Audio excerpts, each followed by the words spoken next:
Bonjour à tous et à toutes, bienvenue sur la chaîne de Arcane. Aujourd'hui on se retrouve pour une toute nouvelle vidéo. Restez sur cette vidéo, elle va être vraiment importante pour comprendre ce qui va arriver dans les prochains jours, dans les prochaines semaines, sur deux actifs que je surveille depuis quelques jours maintenant. Vous avez pu le voir dans la dernière vidéo, on surveille le BTC et l'euro USD. Le BTC parce qu'il y a un setup en weekly qui va m'intéresser pour me positionner, mais j'attendais en fait des confirmations en daily et en 4 heures parce que comme vous allez le voir, c'était pas beau à voir. Donc je me suis pas positionné sur le BTC, je me suis plutôt orienté sur l'euro USD et on arrive sur le setup qu'on attendait sur l'euro USD sur un repli après avoir fait une belle perf la semaine dernière maintenant avec un R de 7. On a travaillé un niveau, le haut de range qu'on va voir tout à l'heure avec un ratio assez intéressant et une perte de 1%. On a été touché sur la perte de 1% et on se positionnera sur le deuxième scénario qui va être celui qui sera le scénario de la fin de ce mois, je pense, de février et qui va nous intéresser et potentiellement aussi un autre scénario sur le BTC, mais à voir ce que nous propose le marché. Je tenais déjà à remercier les différents commentaires sur les dernières vidéos. Je vous remercie pour le temps que vous m'avez accordé. J'ai vu qu'il y avait pas mal de personnes qui insistaient sur le fait d'épurer un peu les graphiques pour y voir plus clair et pour simplifier. Moi personnellement j'y vois très clair, hein, je suis habitué, justement c'est entre guillemets les aides à la décision qui me permettent d'y voir plus clair, tout ce qui est moyenne mobile, bande de Bollinger, etc. Mais je peux comprendre que pour des personnes qui n'ont pas l'habitude ça peut gêner, donc c'est pour ça que je les ai enlevés.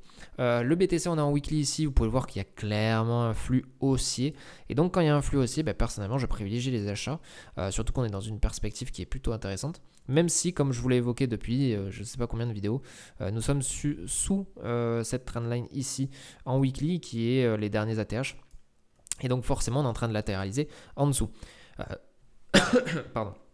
Ce qui va nous intéresser dans cette latéralisation, c'est qu'on va voir la moyenne mobile à 20 périodes en weekly qui va arriver ici. Et donc vous allez voir qu'il y a quand même pas mal de convergences qui peuvent nous intéresser pour déceler entre guillemets un setup qui pourrait nous donner entre guillemets en tout cas un bon ratio, un bon ratio gain risque.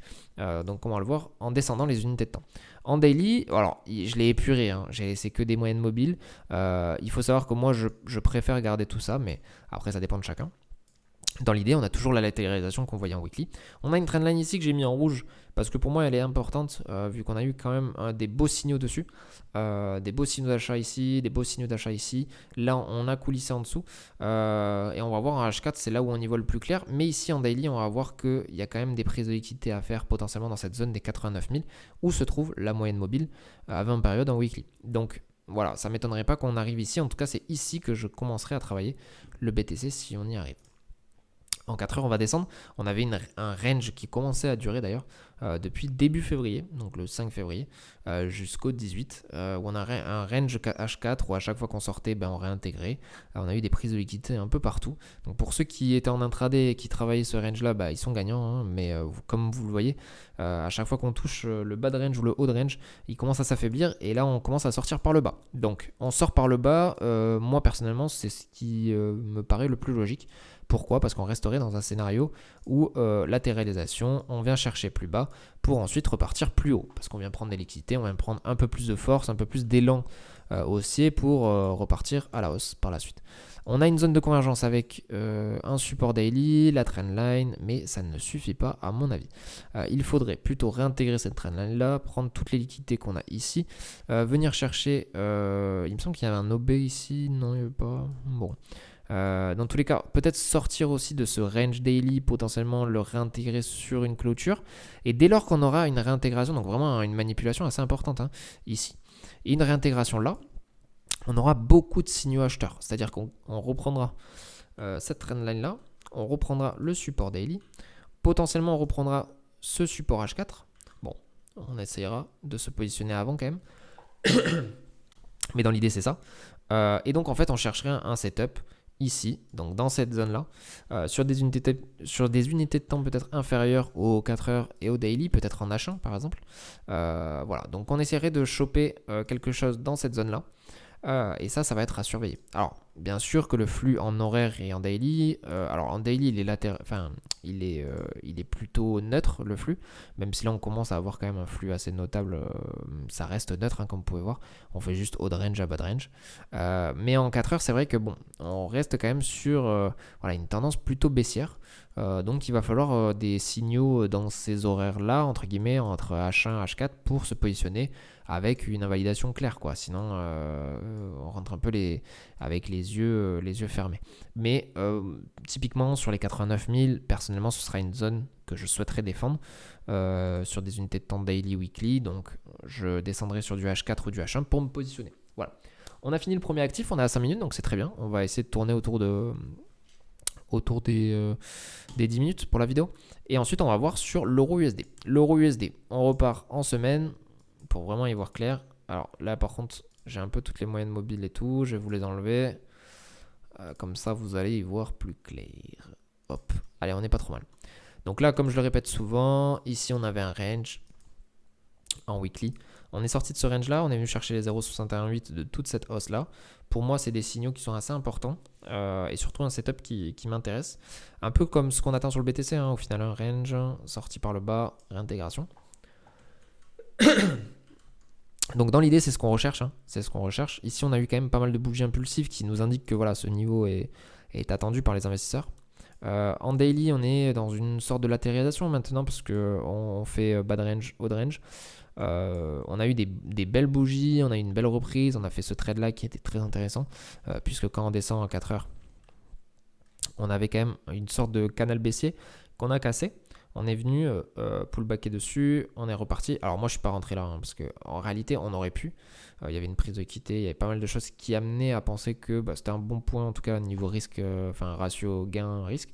Mais moi personnellement j'ai attendu un setup, une confirmation un peu plus intéressante. Et on a eu cette belle bougie H4. Alors moi je me suis positionné avant parce que j'ai attendu un repli, cette manipulation ici. Et ensuite lors d'une annonce éco au final on est reparti dans le bon sens. Voilà. Ensuite, on est resté quand même dans ce range H4 pendant un certain temps. On est revenu. Et là, on est en train, entre guillemets, de reconstruire un setup de tendance en horaire qui pourrait être un setup de continuation. Donc là, comme vous pouvez le voir, on a repris une tendance haussière. On était dans une tendance baissière, on la casse. Et ensuite, on reprend une tendance haussière. Donc là, dans l'intérêt, on ne devrait pas reprendre ces bougies-là. Comme vous pouvez le voir, il y a des mèches qui ont pris des liquidités. Donc là, il faut descendre après sur des unités de temps un peu plus inférieures pour voir qu'on a des prises de liquidité à faire. On a des bougies patronnes qu'on va avoir en H1. Personnellement, cette bougie-là, je la prends comme bougie patronne. Voilà, si on la reprend, c'est que généralement là, vu qu'on a pris les liquidités, il n'y aura pas grand-chose à espérer. Donc en fait, cette zone-là, on va dire, elle est assez grande, hein. Cette zone-là est une zone à privilégier. Alors comment rentrer là-dedans? On va chercher honnêtement des setups qui vont être sur des unités de temps un peu plus petites. Personnellement, il y a cette OB là qui m'intéresse avec la bougie patronne. Donc moi, je réduis ma zone. Je réduis ma zone sur ça. Ok. Je pourrais très bien me positionner ici en sachant que c'est une résistance aussi H4 qu'on voit qu'on réagit bien à chaque fois. Qu'on arrive dessus, donc là je serais pas étonné que ça reparte.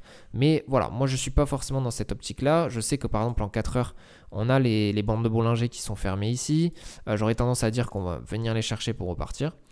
Donc par rapport à cette bande de Bollinger, je trouve que les 0,5 de la bougie patronne plus pas mal d'indications ici m'amènent à penser que c'est une bonne zone d'intervention. Ok. Donc je rentrerai potentiellement sur les 1,04 247 avec une invalidation peut-être en dessous de cette bougie patronne. Voilà, je pense que ça serait pas mal, mais il me faudrait quand même un peu plus de signaux, hein, parce que sinon c'est un peu faible. Mais dans l'idée, ça reste quand même cohérent. Et donc on va travailler cette zone au maximum, pardon, pour continuer cette tendance en horaire et venir chercher à minima cette résistance ici. Mais honnêtement, hein, ça serait plutôt le report de ce canal haussier. Et donc soit dans un premier temps les 1,05 290 ici, qui est quand même une résistance assez majeure. Et surtout potentiellement, ouais, c'est la M20 weekly, je l'avais noté. Ouais. Donc c'est possible qu'on prenne un peu plus haut, mais qu'on clôture la semaine sur cette MM20 weekly qui pourrait repousser les cours à moyen terme sur des niveaux un peu plus bas. Donc pour l'instant c'est l'objectif. Mais je serais pas étonné qu'on revienne chercher le haut de canal ici, là, sur les 1,05 760. Et donc voilà, après peut-être qu'on va par exemple, si le trade se positionne bien, on découpera en plusieurs positions avec un TP1 ici, TP2 peut-être ici, et peut-être un TP3 avec 25% qu'on laisse tourner entre guillemets. Donc ça, on le verra avec le temps, et puis on verra aussi si le trade se comporte bien et s'il nous donne raison. Peut-être qu'on le travaillera sur des unités de temps inférieures. Voilà, donc j'ai fait au plus vite. C'est vrai que là, la gorge, c'est compliqué quand on parle très rapidement. N'hésitez pas à me faire un retour en commentaire de vos différents plans, vos plans de la fin de semaine. Comme ça, on se tire tous vers le haut. Je vais publier aussi dans le Discord, donc pour ceux qui n'ont pas rejoint, n'hésitez pas. Je vais publier mes différentes analyses. Et puis, on va essayer de finir le mois de février sur ces deux plans, ou en tout cas sur l'un des deux, si le marché nous donne raison. Dans tous les cas, nous, on est en attente de ce setup-là. Et je vous invite à me dire en commentaire sur quel actif vous surveillez, quel setup. Et puis comme ça, on partage tous ensemble nos analyses. Je vous souhaite une bonne fin de journée, une bonne journée pour ceux qui le regardent le matin. Et puis je vous dis à la prochaine, n'hésitez pas à vous abonner. Ciao ciao.